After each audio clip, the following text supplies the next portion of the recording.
Forget New Year, New You. This season is about slowing down, locking the doors, and cozying up at home with the one you really want to do nothing with. Your dog.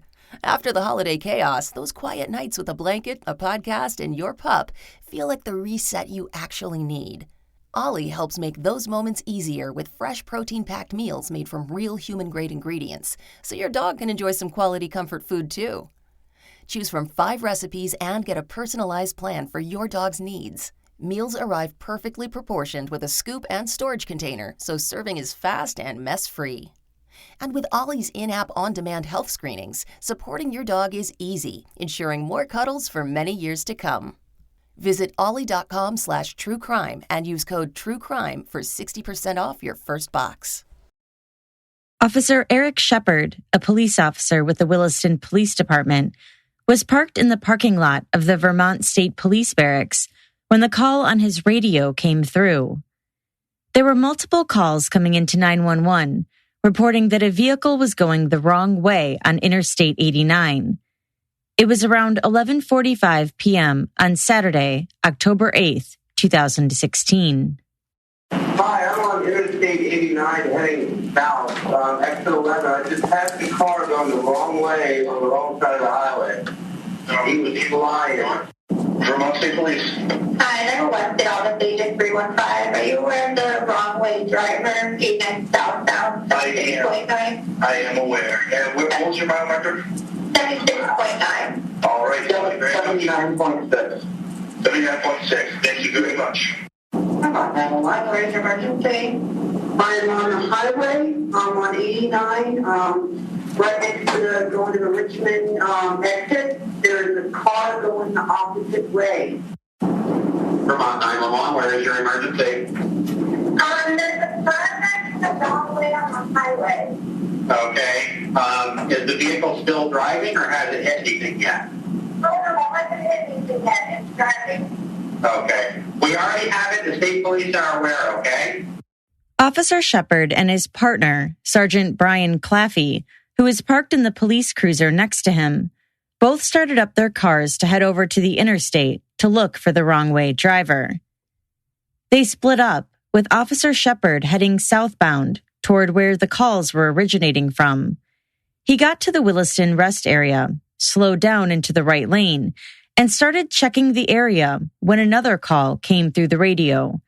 There had been a car crash approximately a mile away from where he was. The 911 call advising there is a 1050. It's going to be mile marker 8.8 southbound. The operator is now coming out of his vehicle. He's down over the embankment in a red Tacoma, and there's debris all over the roadway. He instantly knew it had something to do with that wrong-way driver. He activated his blue lights and siren and sped over to the scene, arriving about 30 seconds later. When he pulled up, he observed a Toyota Tacoma pickup truck completely wrecked in the middle of the highway. Over off onto the grassy median was a white Volkswagen Jetta, completely totaled and engulfed in flames. There were also a couple vehicles that had pulled over, clearly after the crash, and people were just getting out of their cars. There were others traveling southbound on 89 that night. And as they approached the crash scene, what they saw was horrific. There was debris in the roadway. There was a smashed truck sitting there, and there was a car on fire. As Officer Shepard stepped out of his vehicle, he heard someone yell that there were people trapped inside of the Jetta. He got a fire extinguisher out of the hatch of his cruiser and ran over. He sprayed the extinguisher at the engine and tried putting the fire out, but to no avail. Then, from the corner of his eye, he noticed that the blue lights from his cruiser were now flashing blue and white, which meant that it was now in drive. It was slowly creeping forward. "Who has my car?" he yelled, realizing that someone was stealing it. Who got my car? Who has my car? Somebody just stole my EQ. Well, it's not that. Somebody just stole my EQ. His vehicle picked up speed and he radioed to dispatch that his car had just been stolen from the scene. He would later come to find out that it was the wrong-way driver, the driver of the pickup truck, that had just taken off in his cruiser. Officer Shepard turned his attention back to the burning Jetta. He could see that there were 4 people inside, but he couldn't get to them. He tried all the door handles, banged on the windows, and yelled, "Get out of the car! Get out of the car!" None of the occupants were responding. Sergeant Claffey pulled up to the scene, announcing his arrival into the radio, but Officer Shepard instructed him not to stop and to instead go after whoever it was that had stolen his cruiser. By this time, more passers-by had stopped to help. He saw a female lying on the ground, not far from the burning Jetta, and he and another man pulled her further away to safety. One of the passers-by was an ER nurse, and another a nurse practitioner. They started performing CPR on the girl when Officer Shepard got another alarming call over the radio.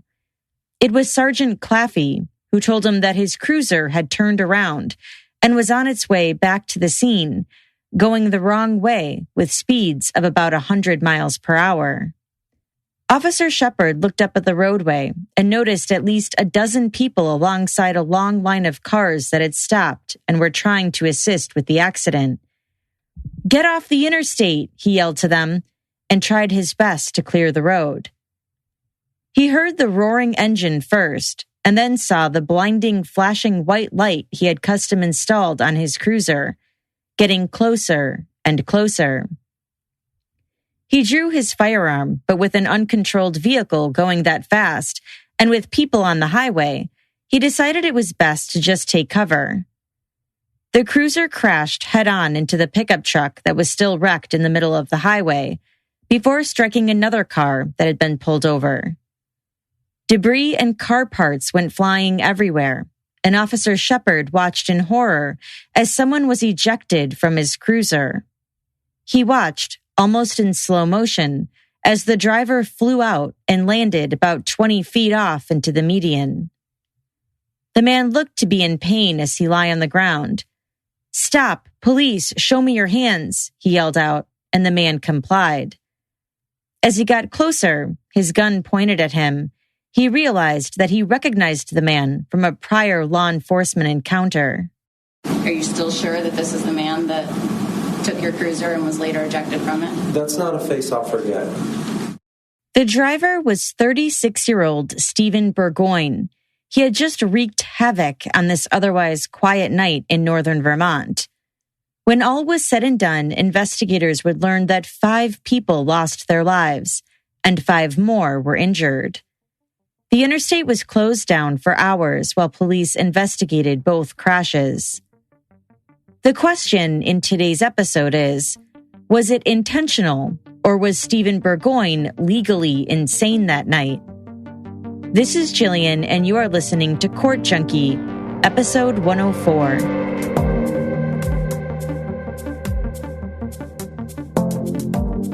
There's a new meal kit company that I'm really excited to tell you guys about. Everyplate delivers delicious, ready-to-make meals right to your door, and they're probably one of the most affordable meal delivery options around. Everyplate is America's best value meal kit. One meal is actually the same price as a cup of coffee. Each recipe takes just about 30 minutes to make, which means you get to spend less time deciding what to cook and more time enjoying good food with your family. Everyplate's easy-to-follow recipes and pre-portioned ingredients takes the stress out of dinner time, which is what I think we're all looking for right about now. In my latest box, I got the ingredients and recipes for sweet chili glazed chicken, hearty steak shepherd's pie, and then last night we made this skillet apple pork chops, and my husband and I were in love. At first, I was a little bit skeptical, thinking that meal kits are expensive, but now I'm convinced that you can get the same deliciousness at a much lower price with Everyplate. And now, Court Junkies can get 3 weeks of Everyplate meals for only $2.99 per meal by going to everyplate.com and entering code CourtJunkie3. That's 40% off each of your first 3 boxes. That's everyplate.com. Enter code CourtJunkie3. Are you experiencing stress or have anxiety or chronic pain? Or maybe you have trouble sleeping at night, like I do. Oftentimes, I find myself lying awake in the middle of the night, scrolling through my phone or watching TV because I just can't fall asleep. My mind is always racing around and it's hard to get a good night's sleep in. That was before I discovered Feels. Feels is a premium CBD delivered directly to your doorstep. It naturally helps reduce stress, anxiety, pain, and for me, sleeplessness. Here's how it works. I just placed a few drops of Feels under my tongue before I went to bed, and it totally helped. I was able to sleep with no higher hangover the next morning. The thing to remember about CBD is that finding your right dose is important, and everyone's dose is different. So make sure to leave room to experiment over the course of a week or so. And if you need any assistance, or if you're new to CBD like me, Feels offers a free CBD hotline to help guide your personal experience. Join the Feels community to get Feels delivered to your door every month. You'll save money on every order, and you can pause or cancel at any time. Feels has me feeling my best every day. Become a member today by going to feels.com/junkie, and you'll get 50% off your first order. That's 50 with free shipping. That's FEALS.com/junkie to become a member and get 50% automatically taken off of your first order with free shipping. Feals.com/junkie.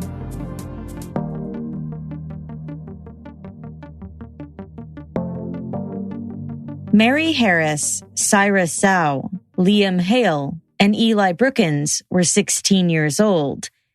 Janie Kazi was 15. All were high school juniors, friends since childhood. All were in a Volkswagen Jetta, heading home from a concert in South Burlington on the night they were killed.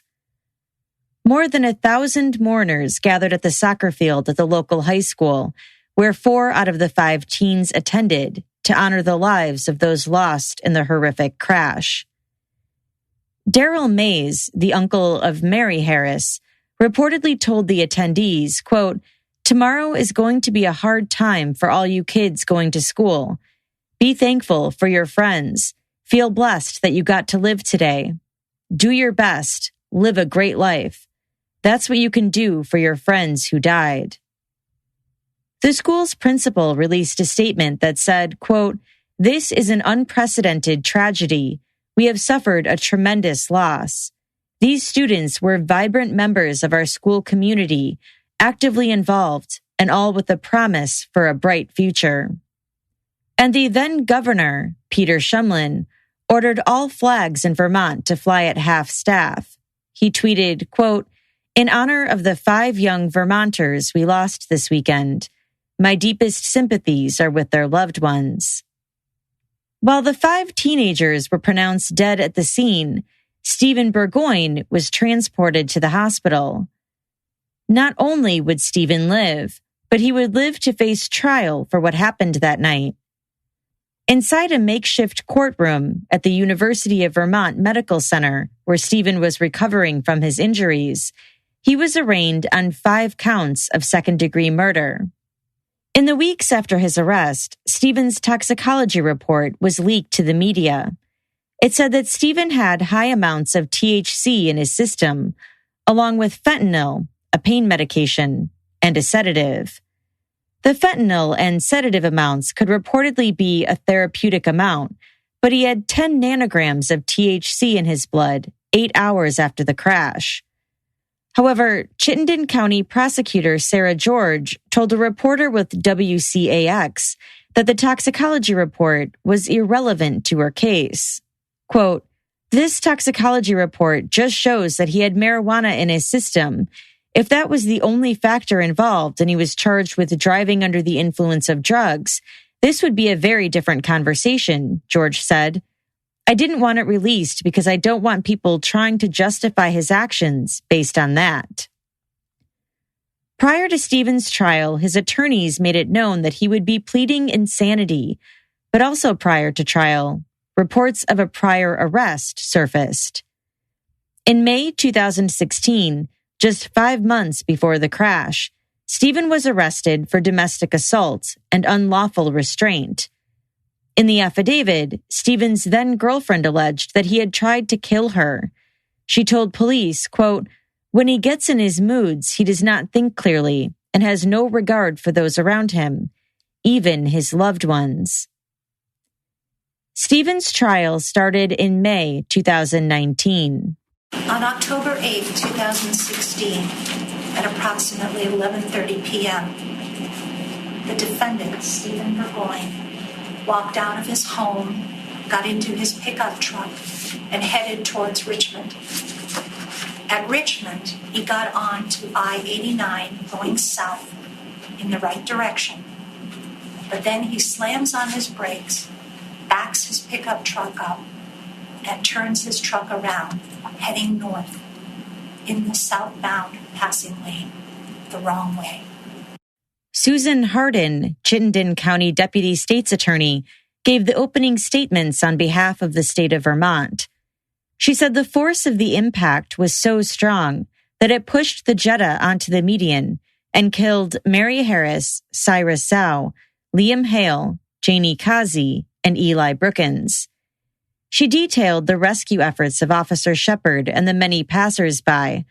But where was the defendant while all this was happening, she asked. She told them that after the crash, Stephen saw an abandoned police car whose door was open. He got in and took off south down I-89, traveling at a regular rate of speed at first, but then he turned around and headed back to the crash scene he had just left. He then slammed the police car into his pickup truck. Debris hit several cars parked on the side of the road, causing one car to flip on its side. Then the cruiser burst into flames. How could this have happened? Why would somebody do this? They'd have to be crazy, right? But that's not the question you're going to have to decide. You're going to have to decide whether the defendant was legally insane at the time. You've heard that he's raised the insanity defense, claiming that he was insane at the time that he committed these offenses, claiming that he had a mental disease or defect. And as a result of that mental disease or defect, he was unable to appreciate the criminality of his conduct, or he was unable to conform his conduct to the requirements of the law. Think about that, ladies and gentlemen, as you're listening to all of the evidence. Think about what he did before, during, and after these crashes. She told the jury that Stephen was not legally insane, that he had been very unhappy with his job, was angry about the amount of money he was making, and he was in a bitter custody battle with the mother of his child. Just 12 days prior to the crash, she said, there was a court hearing, and he learned that he would be getting just 1 hour a week with his daughter, 1 hour of supervised visitation. He was angry, she said. You're going to hear testimony in this courtroom. What the defendant does when he's angry, frustrated, stressed out, the lengths that he will go to when he's feeling that way. She told the jury that on the Friday before the crash, Stephen left his job at lunchtime and decided to not ever go back. He quit. Afterwards, he went to meet a friend for lunch, and the friend didn't notice anything different about his behavior, only that he complained about his finances, said he was being harassed at work, and vented about the mother of his child taking advantage of him. She said that around 10 or 11 in the morning, on the day of the crash, he went to the emergency room. He was checked in, evaluated, and discharged. She said he told medical personnel that he was stressed about parenting and relationship issues, and that he then went home. Then at 11:30 that night, he left his home to drive the wrong way on Interstate 89. Christopher Page was a neighbor of Stephen's, and he recalled for the court hearing Stephen leave his house that night. He was watching TV, and around 11:25, he heard Stephen's truck engine start. It sounded as though he took off at a high rate of speed. It startled him, and so he got up and went to his window. The truck was gone by that time, but for some reason he said he was still standing there when just a few seconds later, the truck pulled back into the driveway. He watched as Stephen got out of the vehicle and went back into the house. The garage light came on, and he was in there for about 15 to 20 seconds. The garage light then went off, and Stephen quickly got back into his truck, and again he backed out of his driveway and quickly accelerated. As he took off, the back end of the truck fishtailed slightly, and the tires squealed. He then drove to the end of the street and took a left. Christopher testified that Stephen took the corner so fast that he thought he was going to tip over. Right around midnight, about a half hour later, he heard sirens go off. On cross-examination, Christopher told the court that he also heard Stephen's truck leave multiple times on that Friday morning. This was prior to him waking up around 6 a.m. Keith Porter was traveling southbound on Interstate 89 that night. His wife was driving, their oldest son was in the passenger seat, and he was in the back seat with their younger son. He said he first noticed a car with its hazard lights on that had pulled over on the side of the road. His wife moved over into the passing lane to give that car space, but as they got closer, wreckage appeared in the middle of the highway. They pulled over past the other car. His wife called 911 while he got out with his cell phone. He turned the flashlight feature on so he could wave his phone and warn oncoming drivers that there was wreckage in the middle of the highway. One by one, as cars pulled up, they would pull over and get out to help. He went over to the wreckage, and as he approached, there was a man with facial hair standing there. He just says, I don't know what happened, I just lost control. In kind of that cadence. Okay. I think I was, yeah. Okay. And did you respond to him in any way? I know I said something back to him, but I'm not sure exactly what it was. Did you have any indication that he had been injured or that he needed help? Or? He was kind of slumped towards me a little bit, and I knew as soon as he said that he'd been in the accident. How did you know that? Well, I just assumed that what he was saying to me was that he was the cause of what happened. And did you ask him if anybody else had been hurt in this crash? I think that's what I responded back to him about. Are there other people, or if someone else was hurt, something along that lines. I don't recall exactly what I said. He said he could now clearly see the car in the median. He watched as two people pulled what looked like the body of a female away from the car. He ran over to the median, where Officer Shepard was trying to extinguish the fire from the car. After the extinguisher was empty, the fire still wasn't out. Keith walked back up the embankment and he remembered yelling out, "Does anyone have a fire extinguisher? We need another extinguisher." He recalled hearing Officer Shepard yell for people to get off of the interstate, and he remembered being confused, thinking that he had already helped to block off where the wreckage was. But he joined Officer Shepard anyway and started yelling at cars to get off the interstate. He recalled hearing an engine roar.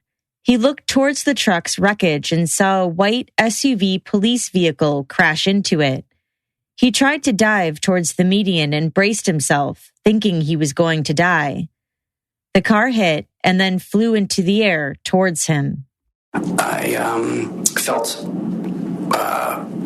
like a heat or warmth, and I believe something hit my feet and kind of spun me around, and I slid a little bit on the highway and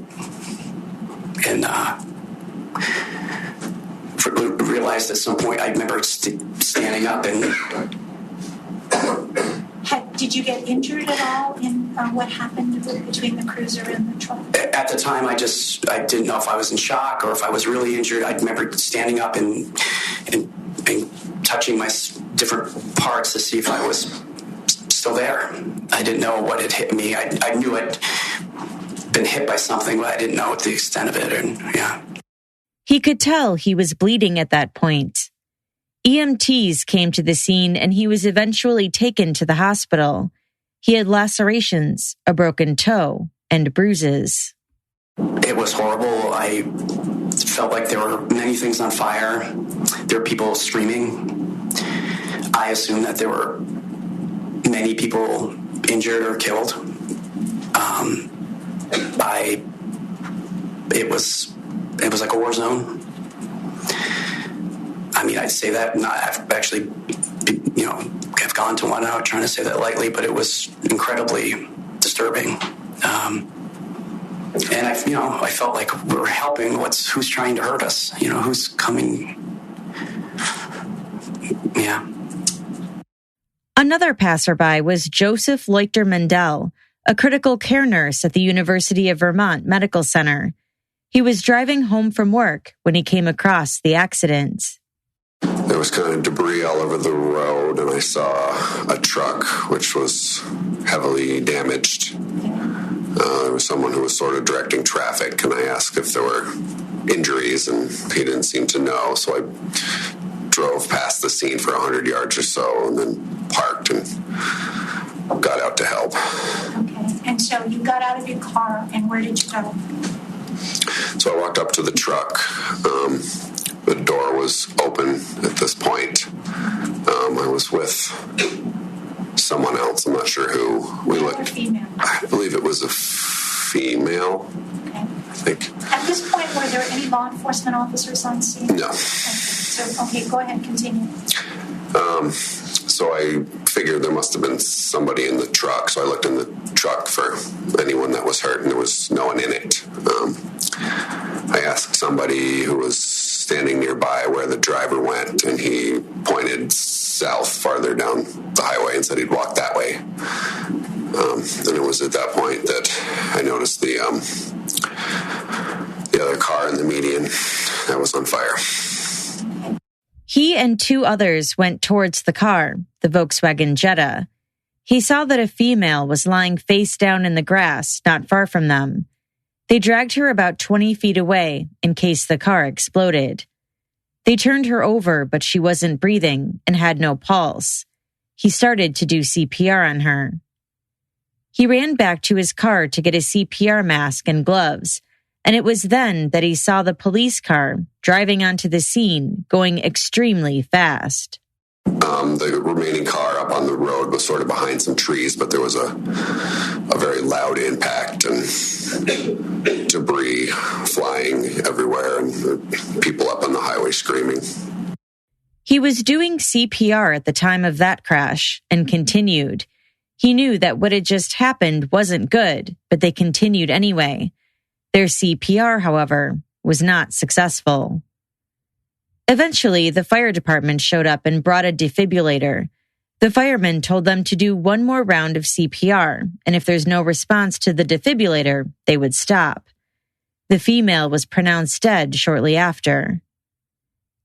Joseph walked back up to the interstate, figuring that there would likely be more casualties on the road now. The police cruiser was sideways in the road and was on fire. He heard rounds of ammunition. The police car was exploding, and it sounded like gunfire. After the fire and the police car was out, he went to make sure that there was no one in it. He saw someone on the ground with a couple people around him. He went to make sure he was okay. He helped put the man onto a backboard and put a C-collar on his neck. They then loaded him onto a stretcher and put him in an ambulance. He said the man had no noticeable injuries. He later learned that the man was Stephen Burgoyne.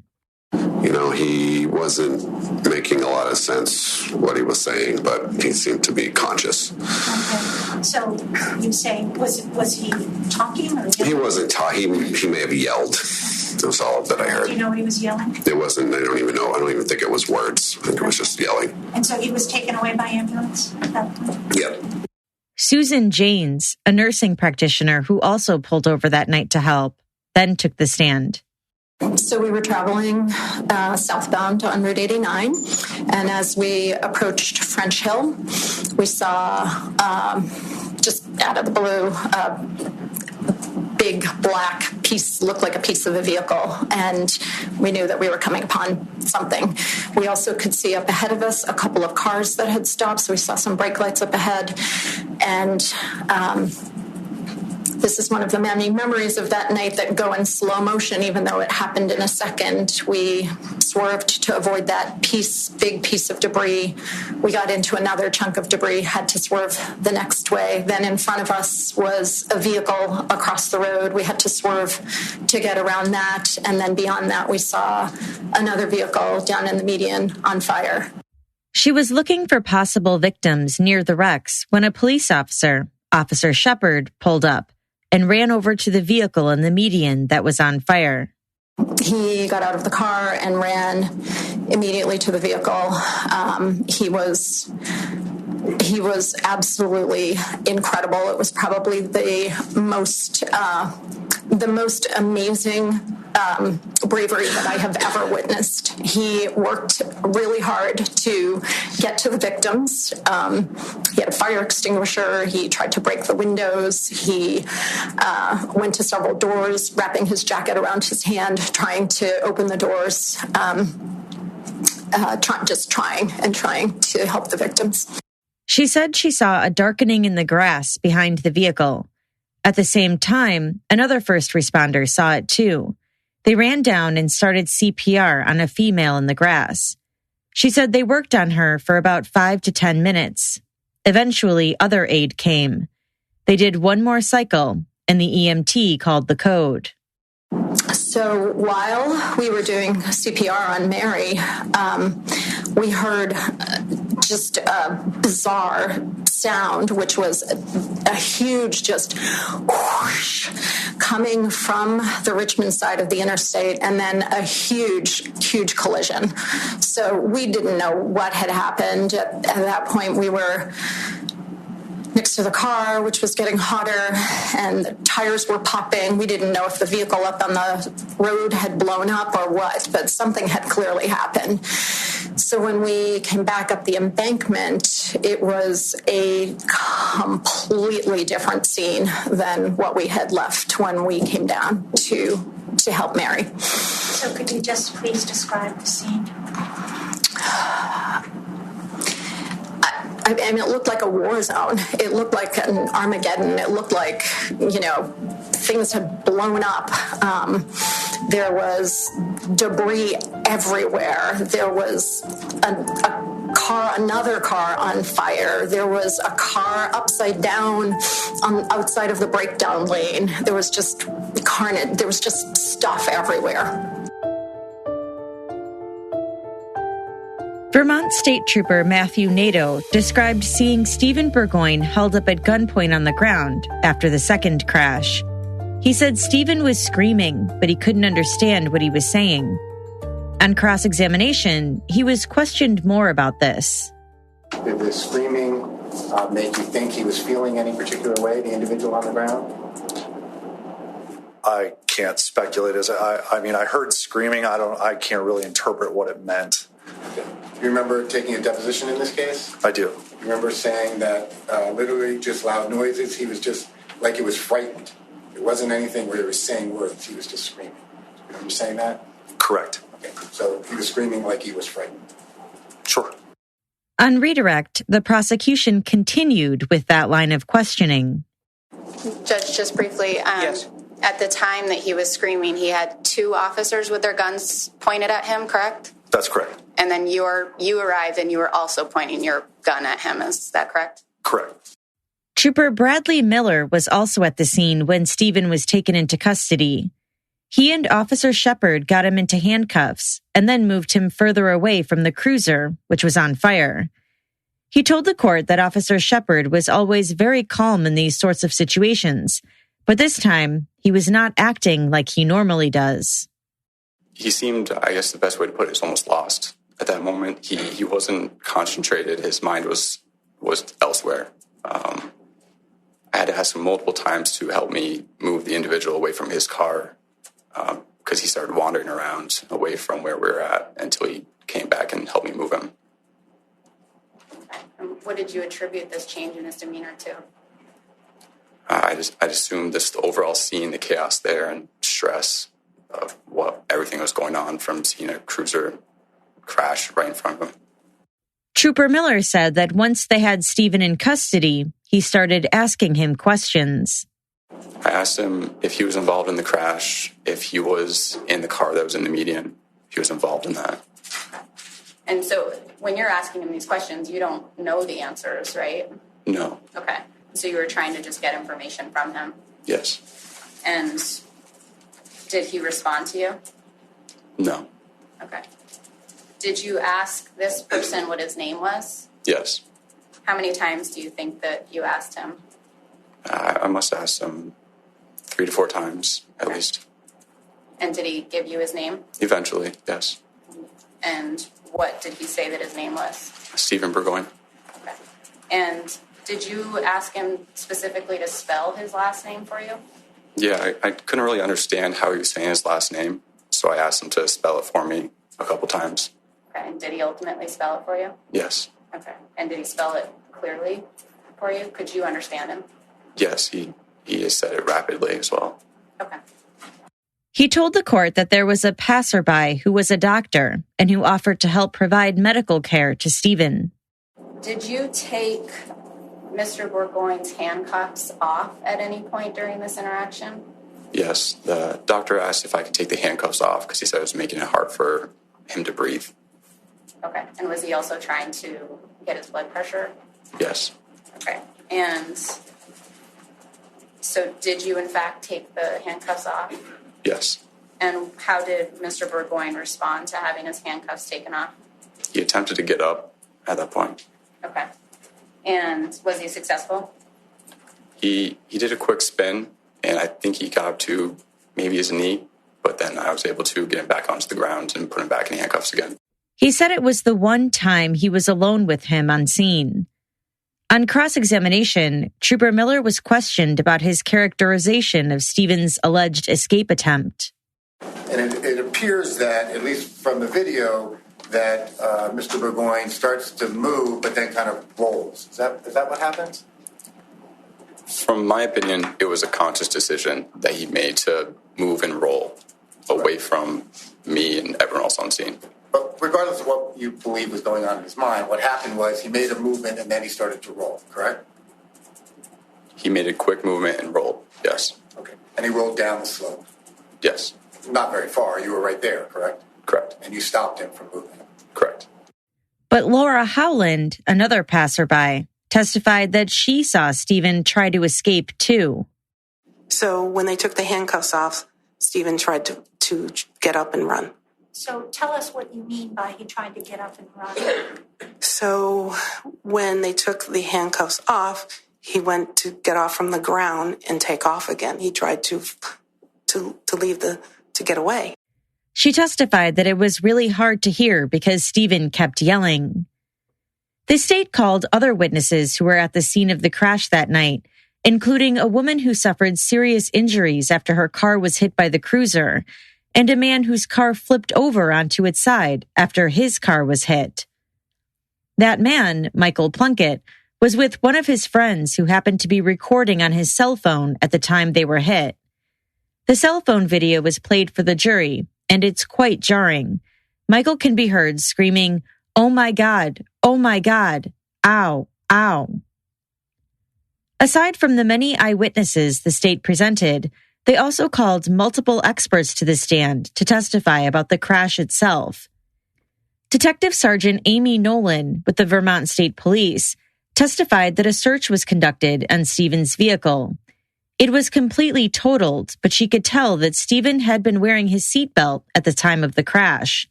It was stretched out, indicating that he was seated and belted. Trooper Owen Ballinger, a crash reconstruction leader with the Vermont State Police, examined the scene after the crashes had occurred. He noted that there was no evidence of any skid marks. Of the Jetta, he said there was grass found in the left corner on the outside of the trunk, meaning that part of the car had come into contact with the grass at some point. It had overturned prior to coming to rest. Trooper Ballinger testified that he believes Mary was sitting in the middle of the back seat, not restrained, and when the vehicle rolled over, she was ejected through the sunroof. Investigators were able to tell from a module located inside the Tacoma's airbag just how fast the Tacoma was going. It was in the southbound passing lane when it crossed into the southbound travel lane and struck the Jetta. At 4.8 seconds before impact, it was going 81.5 miles per hour. At 3.3 seconds, the steering wheel was turned slightly to the left into the travel lane. It was going 86.6. At 2.3 seconds prior to impact, the speed increased to 89.8 miles per hour, and the steering wheel was turned more to the left. At 1.8 seconds, the steering wheel was slightly turned to the right, while the speed remained at 89.8. At 1.3 seconds, the steering wheel was turned hard to the right, and the speed slightly decreased to 86 miles per hour. The vehicle's brakes were applied. At 0.8 seconds, the steering wheel was turned more to the right, and the speed decreased to 83.4. The brakes were applied. And at 0.3 seconds before the crash, the steering wheel was again turned to the right, and speed went down to 78.3. The brakes were applied. At impact, the steering wheel was moved back to the left, and the vehicle was registering at 78.4 miles per hour. There were no skid marks at the scene, but the vehicle was also equipped with anti-lock brakes. While the Tacoma was going 78.4 miles per hour, the Jetta was going 32 miles per hour. One officer testified that indicates to him that the driver of the Jetta saw something that concerned him and was slowing down. The electronic data from the police cruiser showed that just prior to that impact, the cruiser was going from 97 miles per hour to 107 miles per hour. No braking. They were also able to tell that the blue lights on the cruiser had been turned off at some point prior to the crash. Investigators were not able to get any data from the Jetta. It was a 2004, and Volkswagens were not supported by a data system until 2013. We'll get into the defense's case right after this quick break from today's sponsors.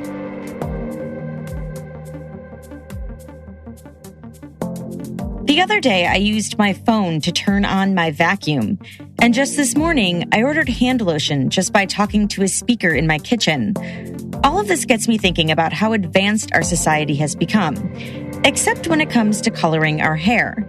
Ever since I was younger, it's been the same thing. You either go to the store and pick up a box color that you know nothing about, but maybe you saw it on a commercial once, or you go to a salon where you spend hours trying to think of topics to talk to your hairstylist about, not to mention all the money you end up spending. But now, the hair industry has finally been revolutionized by Madison Reed.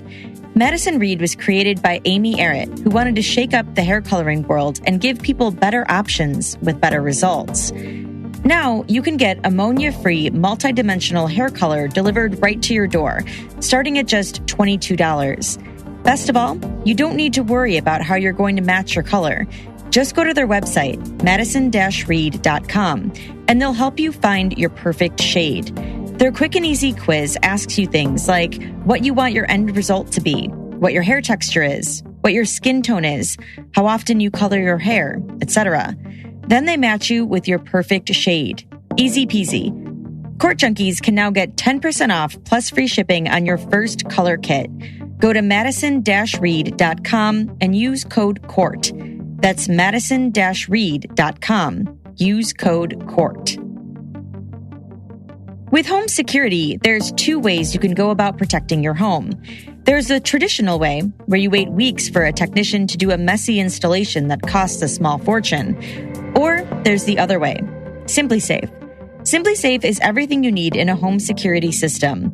It's award-winning protection, 2-time winner of CNET Editor's Choice Award. SimpliSafe blankets your whole home in safety, and you barely notice it's there. But what's truly remarkable is you can set up the system all by yourself. I know because my husband did it. Anyone can do it. It takes 30 minutes, an hour tops, and there's absolutely no trade-off to your safety. you'll have an army of highly trained security experts ready to dispatch police to your home at a moment's notice 24/7. It's why The Verge calls SimpliSafe the best home security system. Check it out today at SimpliSafe.com/court. Get free shipping and a 60-day risk-free trial at SimpliSafe.com/court. That's SimpliSafe.com/court. Stephen's defense attorney, Robert Kadams, said what happened that night isn't fair, is unjust, and that it's unthinkable that 5 children lost their lives. This trial is not about whether Stephen drove his truck the wrong way on 89, he said. He did. This trial is about why it happened, what was going on in Stephen's head. Why in the world would he do such a thing? The evidence will be that Stephen Burgoyne was totally psychotic and delusional at the time of the crash. The evidence will be that he was, in every sense, insane at the time of the crash. All the evidence points to that conclusion. He said Stephen was depressed for years, but really deteriorated in the days before the crash. He became delusional, thinking he was seeing or getting some sort of messages about a government mission he was supposed to participate in. And he thought he had inadvertently stumbled across something on the internet that he wasn't supposed to see, and now he was in danger. Kadams then gave the jury a look into Stephen's background. He said he was raised in Massachusetts, but his family moved around 5 times before the age of 12. At age 10, his house burned down and his dog died. At age 12, his parents divorced and he moved in with his mom. She passed away the following year, and he had to go live with his maternal aunt for a while. He said Stephen had anxiety as a child and had what was consistent with undiagnosed ADHD. He eventually moved in with his dad in Vermont, but his dad and stepmother had issues with him, and he ended up living on his own his senior year. After that, he said Stephen went into the Army, but was medically discharged after basic training due to an eye condition. He was bitterly disappointed by that. In 2008, he broke up with his then-girlfriend and developed major depression, for which he was prescribed Prozac. Later in 2008, he met a woman named Anila Lawrence, but after dating for a few years, he started to get mood swings. She got pregnant and they had a daughter, but their relationship fell apart. And Stephen's condition grew worse. Kadams told the jury that around the time of the crash, Stephen would go driving at night instead of sleep. And just a few days prior to the crash, he thought he was seeing messages from the government that were just for him. And by Thursday into Friday, he's not sleeping at all. He's thinking 2 different things. In the beginning, he's excited. This is his dream come true. He's being selected for some type of mission, for some type of government-sponsored mission. He got discharged from the Army, but now he's being selected. Kadams detailed a bizarre trip he said Stephen took on the Friday before the crash. At around noon, he started driving around, and he got what he thought were subtle directions from his radio. He drove south, out to where the radio told him to go, but there was nothing. Kadams said he then started becoming paranoid. He then is toggling between excitement and paranoia. He starts to think, well, maybe it's not a mission. Maybe I stumbled upon something on the internet I shouldn't have. And they're going to trick me to get me somewhere, and they're going to harm me. And so he is going between these 2 things, and he doesn't know. He told the jury how he then quit his job, which was totally bizarre behavior. And by Friday night, he said things really started to go in a bizarre direction. By Friday night, he's getting directions to go to somewhere, and he follows those directions, and he ends up in a cornfield by the river in Essex by the airport. And he thinks, again, he's got to follow the directions, the communications through either his cell phone or the car, parks his truck, goes into the woods, and he's excited again. He thinks he's headed somewhere. He thinks at some point he's being watched. He hears something like a helicopter, thinks maybe it's a drone. But he gets to the cornfield, and there's the moon shining down the path of the cornfield. And he thinks that this is it. This is the path. It's for me. And so he continues to go down that path, and he heads towards the river. And he gets to the river, and he's there, and he believes he's getting the message to disarm. So he's got a knife with him, a K-bar knife. He's had it for 20 years, and he throws it in the river. And then he goes back up towards his truck, and he hears some noises, thinks he's being watched, but then he ends up going back down towards the river, and all of a sudden there's a circular tunnel just for him. He believes it's there, and he crawls through it. It's too good to be true. How could this all be laid out for him? He gets to the water, and he felt like the direction at that point to him was to get in the water, that he was supposed to get in the water. But he doesn't do it. He's scared.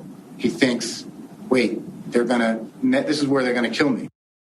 He said Stephen heard splashes and thought maybe Navy SEALs were in the water.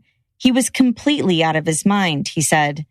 He then took his phone, smashed it on a rock, and threw it into the river.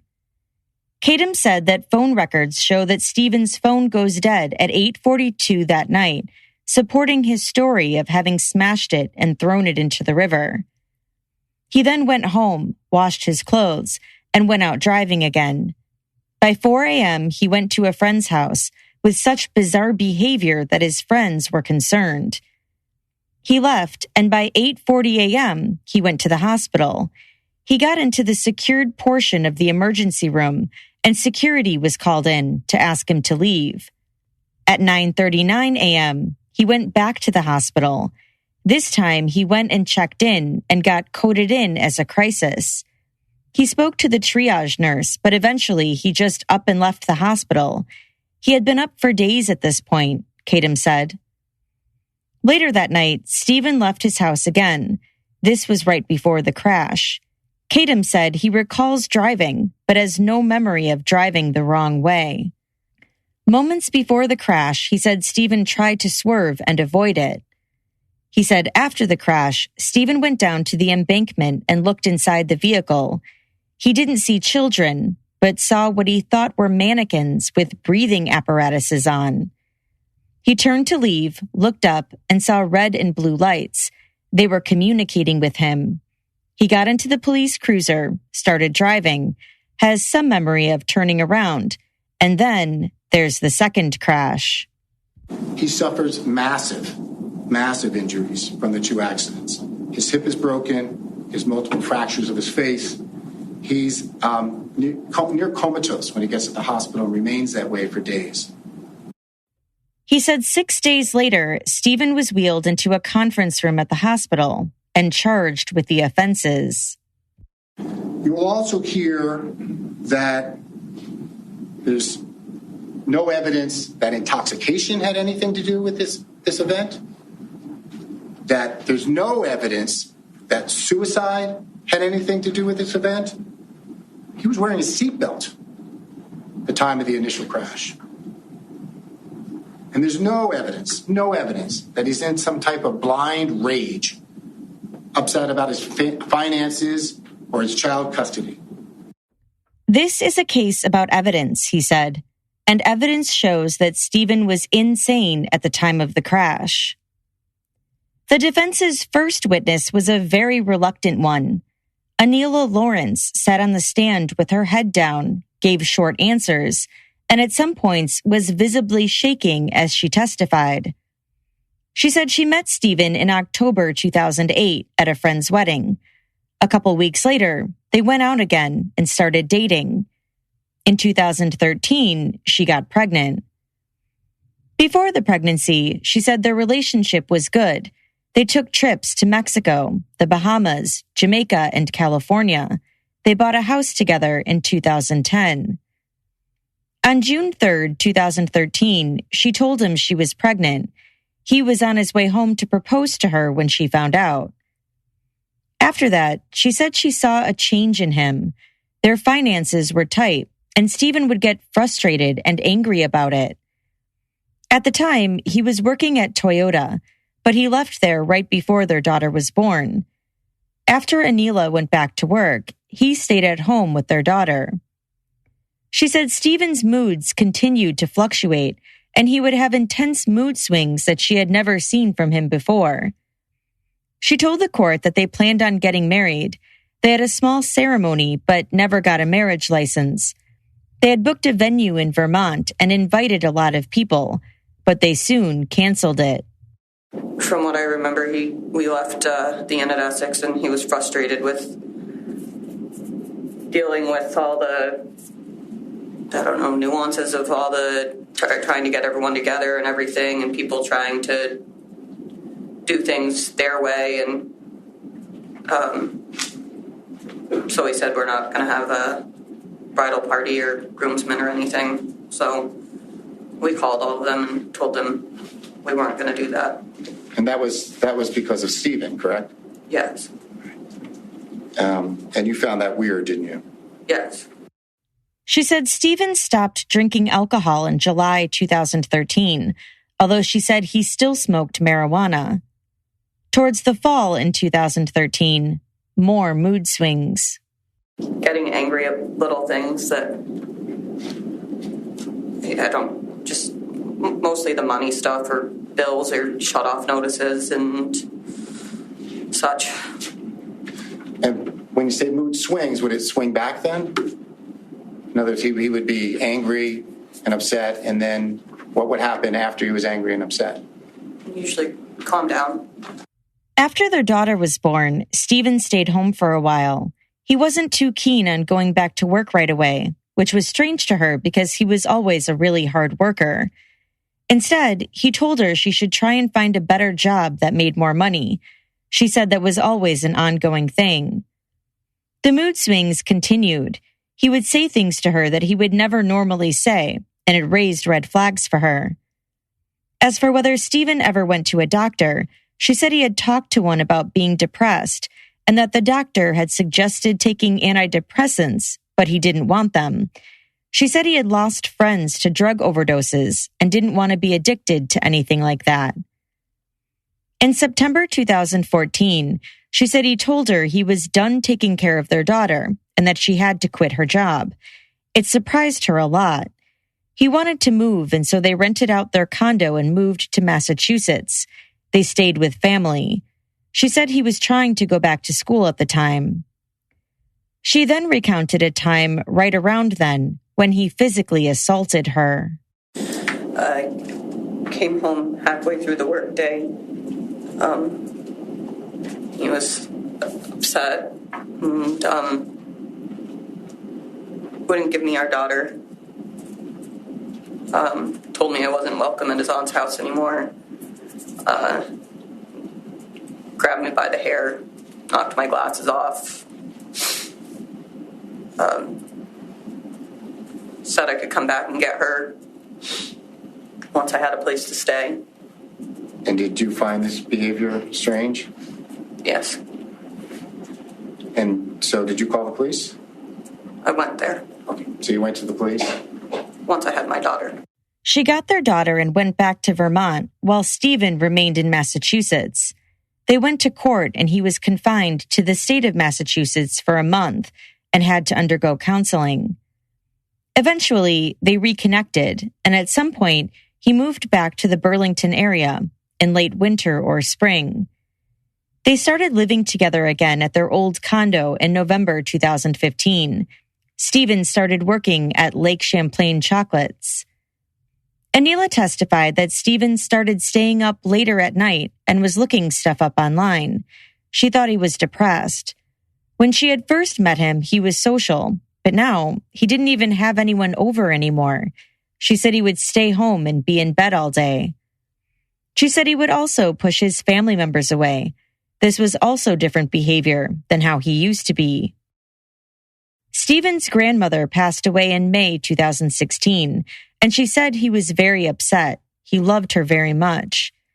She then cried and started shaking when Kadams asked her about another assault, also in May 2016. She said it was again when she got home from work and he was angry about their finances. He told her to leave, and so she took their daughter and was putting her in her car seat when Stephen came over and started trying to pull them out of the car and pulling her work lanyard that was around her neck. She said she had the type of car that didn't require a key. You just push the button to start it. And so he did, with her and her daughter in the back seat. She said she couldn't even buckle her daughter into the car seat. He was screaming and was upset. He kept driving. She doesn't remember how long it was, but towards the end, he threatened to drive them into a pond. That's when she verbally agreed to 50-50 custody so he would take them home. It worked and he calmed down. When they got home, he got into the shower and she left with their daughter. She went to the police station and got a restraining order. Stephen stayed in their condo while she went to live with family in Burlington. She changed her phone number. She went to the condo and retrieved some of her personal items. She said the condo was meticulously neat. She went back to the condo about a week later, and Stephen had packed up most of hers and her daughter's stuff. She said it seemed to be a lot messier and dirtier, even though Stephen was normally a clean person. From May through September, she said Stephen didn't have any contact with her daughter. But at a hearing in September, she was granted sole legal and physical rights of their daughter, while Stephen was granted 1-hour visits on Saturday mornings when she was at gymnastics. At the hearing, Anila said she had testified that Stephen's mental stability wasn't there. On October 1st, 2016, Stephen visited their daughter for the first time at her gymnastics class. She said Stephen told their daughter that he was going to come that following Saturday, and her daughter was excited about that. He told her he would bring her chocolates from his work. On cross-examination, Anila was asked more about their financial issues and how Stephen would respond to them. She said the truck Stephen drove, the Toyota Tacoma, was in her father's name because Stephen didn't have good enough credit to buy it himself. She said Stephen was often unhappy at his jobs, regardless of what job he was working at the time. He would also complain about her not making enough money and wanted her to get another job. Financial issues would make him angry, she said. He would insult her and tell her things like, since she was adopted, she wouldn't know what it was like to be a mom, and he made fun of her ethnicity. On at least 2 occasions, she said the stress ended in violence against her. She recounted another incident when she was 6 months pregnant, and he told her he didn't want to be with her anymore, didn't want the baby, and didn't want to get married. He told her to leave. Anila was then asked to go into more detail about that first time he assaulted her. You said that he pulled your hair. Did he actually pull hair out?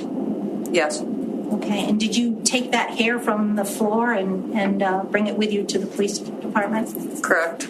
And where was Izzy when this was happening? He was holding her for part of it. As for the other time he assaulted her, she said she went into her daughter's room when he started getting angry, and her daughter locked the door. He shook the handle, and then her daughter opened the door.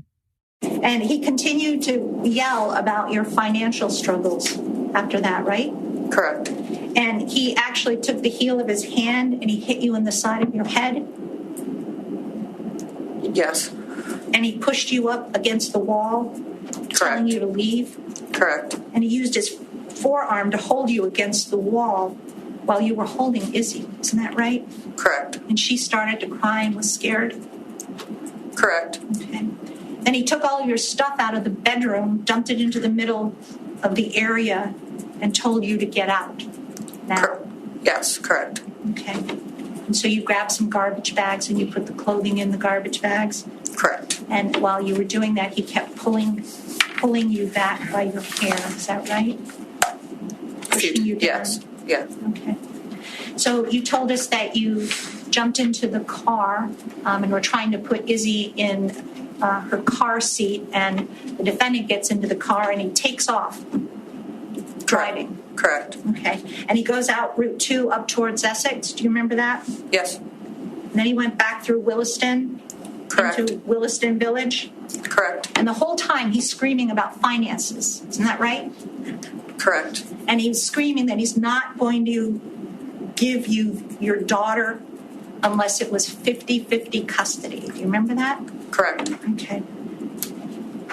And he drives up through Essex, by Corners, back into Williston, then out towards South Burlington. Correct. Okay. And was there a pond out there in South Burlington that you went near? Yes. Okay. And was he speeding this whole time that he's driving through all of these different towns? Driving erratically. Okay. And that's when you get to where the pond was in South Burlington, that's when he said, when he threatened to drive you all in there into the pond? Correct. And he said, fine, we can all just go together and we'll all just die in the pond. Correct. Okay. And at that point you said, okay, I'll give you 50-50 custody because you figured that was the only way you were going to get home? Correct. Okay. And he started to calm down and you went back to your house? Correct. Okay. The court issued a final order of protection for her. She said Stephen asked the court for physical custody but was denied. She said he wasn't happy about that. The prosecutor asked her about how she testified at that hearing and said that Stephen's mental stability wasn't there. She said that was based on what happened when he assaulted her. She told the court that he had told her he wanted to commit suicide before, but never told her about the government being after him. Did the defendant ever talk to you about helicopters following him? No. Or the government surveilling him? I don't think so. Or him receiving messages from his radio? No. Or about him being on some type of mission? No. And then the prosecution got another piece of information out of her. Information that the defense was entirely unaware of. Have you spoken to the defendant about what happened on October 8, 2016? Not really, no. So is it correct that the only thing he's ever really told you about what happened on October 8, 2016, that there were no wrong-way signs on the highway? Correct. Thank you.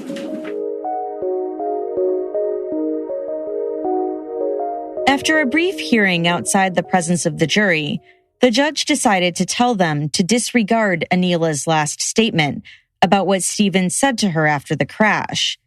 The defense had claimed that the prosecution never told them about that information, and the prosecution said they had handed all the information over, although they couldn't remember exactly when and didn't have proof to back it up. So all parties agreed to tell the jury to strike Anila's comment. The defense continued their case with Alan Kosabik, an old coworker and friend of Stephen's. He testified that Stephen was often stressed about financial issues and about Anila, but he was more stressed than usual, he said. On the Friday before the accident, he said they went to Five Guys for lunch. Stephen had called him and told him he quit his job and wanted to talk. He appeared to be stressed, same as he was for the past couple months. Then, he said Stephen showed up at his house after midnight on that Saturday morning, around 4 a.m. He didn't normally stop by at that time. Did Mr. Burgoyne and you have a conversation? I mean, why did he tell you why he was there at 4 o'clock in the morning? He kind of chuckled a little bit and said he asked if Vanilla was there, and he said that he got a text from her or something like that, and I let him in, and he kind of paced around the house. We talked a little bit again about the marital problems. He used the restroom and left. A registered nurse who worked at the University of Vermont Medical Center testified that Stephen came into the emergency room later that morning on the day of the crash. She called security after she saw him acting suspiciously. I was in our break room, which is separate from the clinical area, and I was with two other individuals. We went to leave the break room, the door opens inward, and the first person to open the door, and there was a man standing in the doorway, slightly off to one side. The two people I was with went past him. I stepped through the door and pulled the door shut behind me to make sure it closed all the way. And then turned to this individual and said, or me or one of the other two people I was with, I'm not sure, someone asked him, could we help you? And he said, no, I'm looking at this poster, and we walked away. I then went to security and reported that there was an individual in a private part of the department, or a non-public part of the department. She described why she first thought it was suspicious. Because when I stepped through the door, he was maybe 6 or 7 inches away from me and hadn't stepped back the way people typically do when someone's coming out of a door or an elevator that you're trying to get into. A security officer came and told Stephen that he had to leave. So he was standing in the hallway reading something on the wall. I don't remember exactly what. I approached him from behind, introduced myself, explained to me he couldn't be hanging out in that part of the hallway. He turned headwise and just, I'm sorry, I'll just leave. And he walked down the hallway. Another security officer testified that Stephen told him he needed the phone number from the poster he was looking at, and so he wrote it down for him before following him out. He said the poster was about something unrelated. When Stephen returned to the hospital about an hour later, the nurse who checked him into the emergency room testified that when she asked him why he was there, he told her that he was having relationship issues and that he had concerns relating to a safe place. She said she asked if he was suicidal or homicidal, and he said no. He then asked her to read to him the pain sheet chart that they had hanging up, and so she did. He then told her his pain was a 0. She testified that he would hesitate after each question she asked him. She later told detectives that his sentences were fractured and disjointed in nature. She gave him a warm blanket and told him a provider would be in shortly. That provider testified too. She said when she asked what brought him in, he told her that he was there for physical rest. He then said he had stress in his life, and he spoke about different topics, including separation from his girlfriend, starting a new job on Monday, and associated changes in his life that were going on. She asked in multiple ways if he was feeling suicidal, and he said no to each question. She said they talked at length and then discussed next steps. She suggested that he should see a mental health or crisis physician, and he declined. She gave him the contact info for one anyway, and also spoke with him about following up with his primary care physician. He verbalized that he understood and that he was reassured. She left to go get his discharge paperwork, but before she could give it to him, the nurse told her that he had changed back into his clothes and had left. Shannon Roberto, an EMT who took care of Stephen at the scene of the crash, said she rode with him in the back of the ambulance and that he was in and out of responsiveness. When he would become out of it, she would give him a sternum rub to see if he responded to pain. He would then wake up, say a few words, and then be unresponsive again. And did he seem aware of what was happening?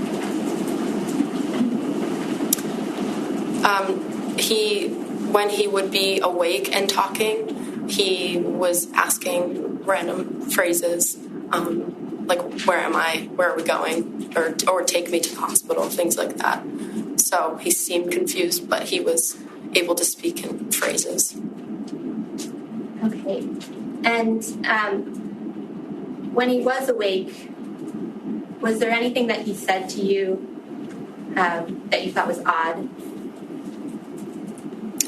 When he was awake and talking to me, besides the phrases that I already said, he seemed to be confusing me for someone else.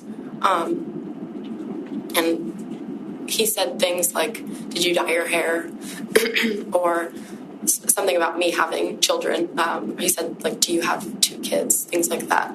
And I acknowledged that was odd because I never met him prior to the incident. The defense played video footage from a body cam worn by one of the police officers that night. In it, Stephen is being handcuffed on the ground, and you can hear him groaning loudly as he struggles and then falls silent.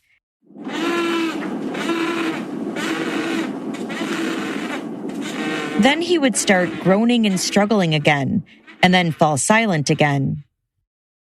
In order to try and prove their claim that Stephen was legally insane at the time of the crash, the defense called numerous expert witnesses to the stand. Dr. David Rosemarin, the director of forensic psychiatry at McLean Hospital, said legal insanity in Vermont involves 2 prongs. One, he said a person is not responsible for criminal conduct if at the time of the conduct it was the result of mental disease or defect. And 2, he or she lacks adequate capacity either to appreciate the criminality of his or her conduct or to conform his or her conduct to the requirements of law. Dr. Rosemarin testified that the situation doesn't require both prongs to be proven. It could be either one. As for the first one, he said he believes Stephen did have a mental disease or defect. He had bipolar disorder with psychotic features, rapid cycling, meaning a certain number of episodes per year. That was his diagnosis. He said the evidence supports his diagnosis. He was then asked about the second prong, if he believed that Stephen could appreciate the criminality of his conduct. No. Why not? Summary. He did not intend to go the wrong direction and kill people or kill himself. He did not intend that. He was doing the same thing he had been doing for 2 days, which is driving around frantically, trying to preserve his life, trying to understand what he had to do next to be safe. The last day was primarily about his safety. Were they going to kill him? Were they going to kill Izzy? Were they going to burn down his house? He was trying to be safe, and he was in such a state of psychotic frenzy and confusion, and listening to the directions, his inferences from the radio and lights in the environment, that this is a simple psychotic error, not an intentional act. He also testified that he does not believe Stephen was suicidal that night. Well, he was wearing a seatbelt. That's number one.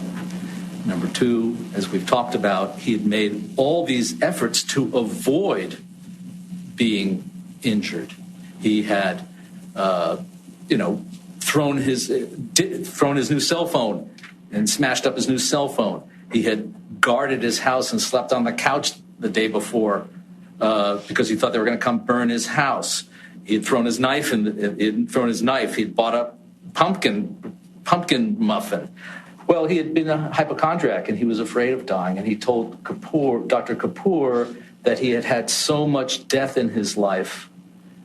His grandmother, his mother, his father, his dog, his first girlfriend, his very close friend's wife who suicided, that he just couldn't tolerate anymore. He loved his daughter. He would never abandon his daughter. He had never made suicide attempts ever in his whole life, even when depressed. True, he had had some thoughts of death, which is one of the categories for having a major depression, but he had never taken actions to harm himself. And that was when he was depressed. Here he is, psychotic and fearing for his life. He was asked if he thought Stephen was in any type of rage. No one observed him to be rageful. He wasn't rageful at the hospital. He was frightened and sort of cuddling under the warm blankets. No one saw him as rageful at all in those several days. He was frightened. He was terrified. He was confused. He was frantic. And finally, he was asked about the alleged escape attempt. So when I watched the videos, what I saw him when he was tied up, he was being hoisted and screaming in pain. And while he was already handcuffed. So that would certainly put a lot of fear into him. He had a hip that was the head of his femur was out of place, and the hip socket was fractured. We call it comminuted into many pieces. I can understand how he's really hurting, besides his head injury and his fractured spine. So he's being hoisted up by his arms, and I saw that on the video. So I can understand why he's afraid of those people who are doing that. Dr. Baronowski testified that she evaluated Stephen twice while he was in prison. She gave him 3 tests: malingering, a cognitive IQ test, and a personality test. She testified that she saw no malingering or exaggeration in any of his psychotic symptoms, and that in fact, he denied having any psychotic symptoms. She concluded that he has a borderline personality disorder. Reena Kapoor, a forensic psychiatrist at Yale, also concluded that Stephen has a borderline personality disorder. She was actually first hired by the state, but after she reached her conclusions, the state decided not to use her, and so she was now testifying for the defense. She said she believed that the stress Stephen was under triggered a psychotic episode. And so that's essentially what I think happened around the time of the crime, is that he was under a tremendous amount of stress related to financial problems and his custody arrangement with his daughter, and that those stressors then triggered a psychotic episode, including paranoid ideation around the time of the crime. She said Stephen was paranoid. He had a tendency to harbor grievances and think people were out to get him. If you look over the course of his life, there's sort of this persistent pattern of people are biased against me, discriminating against me. So like beginning in high school, he thought that people in Vermont were biased against him because he was from Massachusetts. He thought the FBI was harassing him because he hung out with people of color. He later in his life, he thought that his co-workers, both at a car dealership and then at Lake Champlain Chocolates, that they were harassing him and out to get him. Like that kind of thing was a pattern over his life. One of the last witnesses the defense called to the stand was a man named Cy Ray, who works for a company that provides mapping as it relates to data obtained by mobile devices or cell phone records. He testified that he was given a timeline by the Vermont State Police detailing what Stephen had told them about his whereabouts in the days leading up to the crash. The story about him hearing directions on his radio, thinking he was on a government mission, and then becoming paranoid. He said he looked into Stephen's records and that they corroborated many parts of his story, including when he said he went to a river and smashed his phone against a rock the day before the crash. He said the records abruptly stopped right after that trip. He also mapped out Stephen driving around in the days leading up to the crash, but said he can't speak to whether it was erratic or whether there was underlying meaning for it. On cross, he said Stephen told investigators that he went to Heinsberg, but that the cell phone data shows that his device did not go there. Stephen had also said he went into Montpelier at one point, but he didn't find evidence to corroborate that either. In the rebuttal case, prosecutors called a self-employed physician who happened to be driving on Interstate 89 on October 8, 2016, when he came across the car crash in the median. He pulled his car over and saw a man lying on the ground with an officer standing over him. He went over and asked the officer if he could examine the man, and the officer said yes. He told the man that he was a medical doctor and that he wanted to help him. He asked him his name, but the man didn't respond at first. He repeated himself, and the man said his name was Stephen Burgoyne. He said Stephen was turned with his head down and eyes closed. So you said his eyes were closed. Did that concern you at all? It concerned me because I wanted to evaluate his pupils to see if they were equal and reactive, to see if there were signs of pinpoint pupils or anything to do with intoxication. But he kept his eyes closed and he would not let me open them. Okay, and did that concern you at all? Yes, it did. It seemed like a purposeful resistance to me when I've already identified myself as a medical doctor. He asked Stephen if he was experiencing any pain, and he clearly responded that he had pain in his back and hip. He was asked if Stephen was yelling or screaming at that time, and he said no. He then asked the officers if they could take the handcuffs off so he could get his blood pressure, and they did. I was able to take a blood pressure as best I could. We were outside, and I was able to ascertain that his blood pressure was below normal. Okay, and he allowed you to do that? Yes, he did. Okay, and then what's the next thing that happened? I noticed that with the handcuffs were off while I was, I'm not 100% sure, but I think I was interacting with the nurse at that point, and I was thanking her for helping out, and he had the handcuffs off, and then he just jumped up and tried to run. He testified that he was concerned that he may have a concussion due to a bump on his head and swollen nose. He told the court that he's familiar with patients having psychotic episodes, and that's not what was happening with Stephen. Okay, and based on your education and training and experience as a physician, at the time that you observed and examined this man on the ground who had been handcuffed, was this man in an acute psychotic episode? Absolutely not. Was he out of touch with reality? Absolutely not. Was he hallucinating? He was not hallucinating. Was he delusional? He was not delusional. Was he paranoid? He was not paranoid. Any thought disorganization? There was no thought disorganization, and he cooperated with me to get his blood pressure, examine him, check his head, take his blood pressure, feel his pulse. There was no lack of cooperation during that time. One of Stephen's co-workers from Lake Champlain Chocolates testified that Stephen would often complain about how stressful it was to work there, and he would often butt heads with his co-workers. He also generally disagreed with how the company was run. He testified that Stephen would sometimes talk about personal incidents from childhood, and that one time, Stephen told him that he was going to commit suicide, but that his brother had talked him out of it. He said he didn't notice anything strange or different about Stephen's behavior leading up to the crash, including on the Friday before, when he abruptly quit. Vermont State Police Detective Carrie Crick analyzed phone and text records from Stephen's cell phone.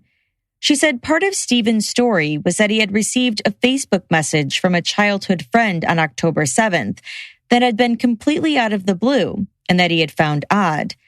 But she testified that when she looked at the records, it was actually Stephen who had initiated the contact with the old friend, and not the other way around.